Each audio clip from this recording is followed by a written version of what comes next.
Hi and welcome, and today's topic is diabetes type 1. And here we will be discussing the psychosomatic patterns and emotional root causes of diabetes type 1. Now remember that there are two types of diabetes. We have type diabetes 1, which can occur at any age. But it seems to be that it's more common, the more common age for this condition to actually start and being diagnosed is often in one's 30s. Now, if you have type 1, then it means that the pancreas produces not enough insulin, and the body's immune system is actually destroying the insulin producing cells in the pancreas. Now, in type 2, the pancreas actually still produces insulin, but the body doesn't produce enough, or it's not able to use it effectively.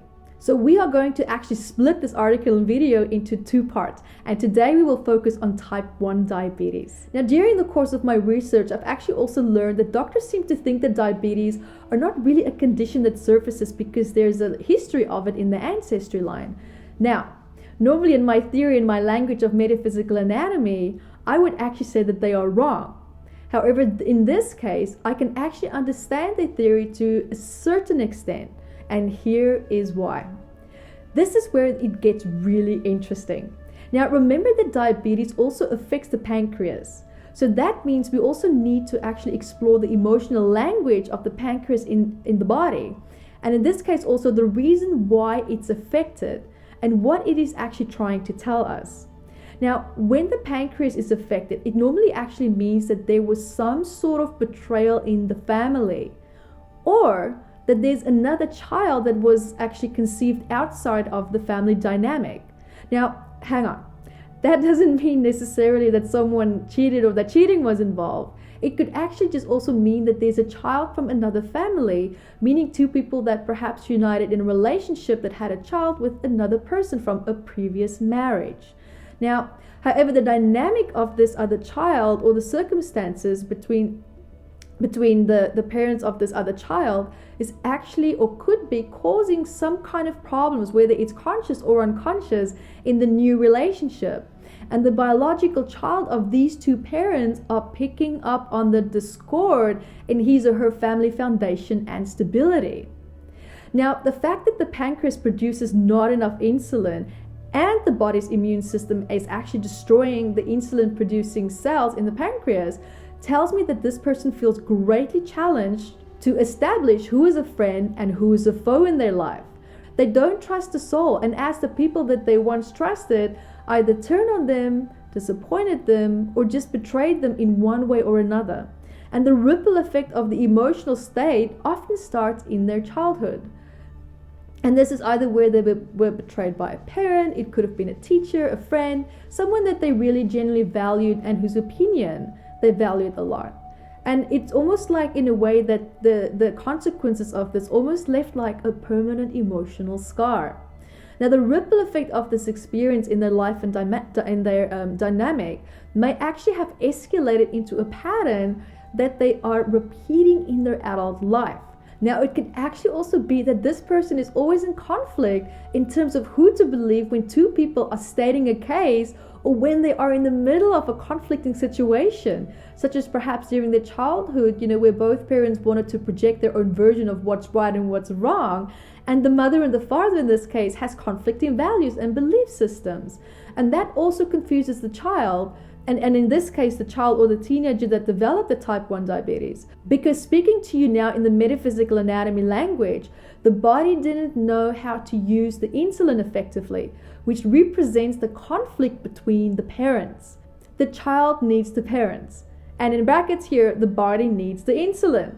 So, however, there's also a great deal of confusion and stress associated with whose side to take, who to believe, in which case actually relates back to the body not using the insulin effectively, feeling confused, what is good, what is bad, who's right, what's wrong.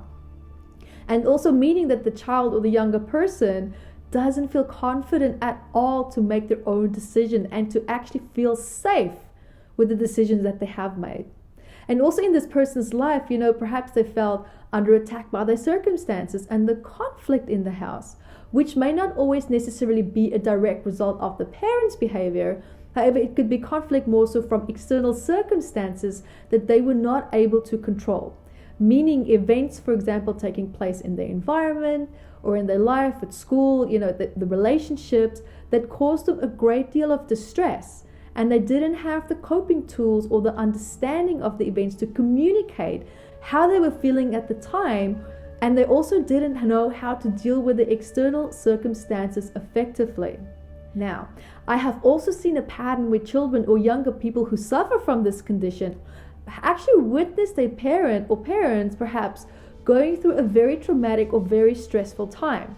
And this can be anything from domestic violence, emotional abuse, accidents, being hospitalized, or someone that they really truly loved and valued going through a very serious illness. And it's circumstances that made the younger person feel that they've lost control of their life. And the circumstances challenged their trust and faith in their parents' ability to cope with their challenging circumstances. And not just the parents, but also ultimately challenging the trust that this person actually have in themselves. And this has a ripple effect of feeling completely and utterly helpless. Okay, so the feeling of helplessness seems to be, in most cases here, the dominant feeling. This could mean that feeling helpless to be of support to someone, feeling helpless in terms of not being able to cope with the stress in their life, in their house or in their school or in relationships, and also feeling responsible for a parent's happiness or well-being. Now, there's also a pattern of taking on too much emotional responsibility that a parent or guardian should have actually been worrying about. Now, this does not mean that the parent actually dumped their problems onto the child. It actually means that the child is a very big empath, and they unconsciously took on the stress of the parent only purely with the intention to be able to relate to the parent and to also unconsciously be of service and help and support the parent to lessen their burdens.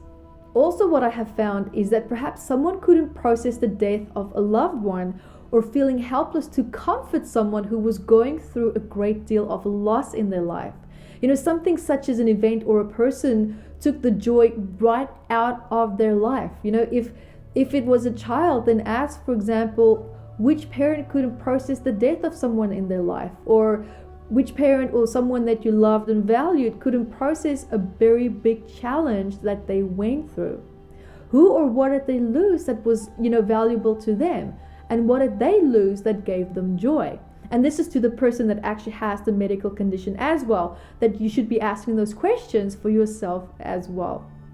So there are a few points for you to ponder on. And until next time, my name is Evette Rose.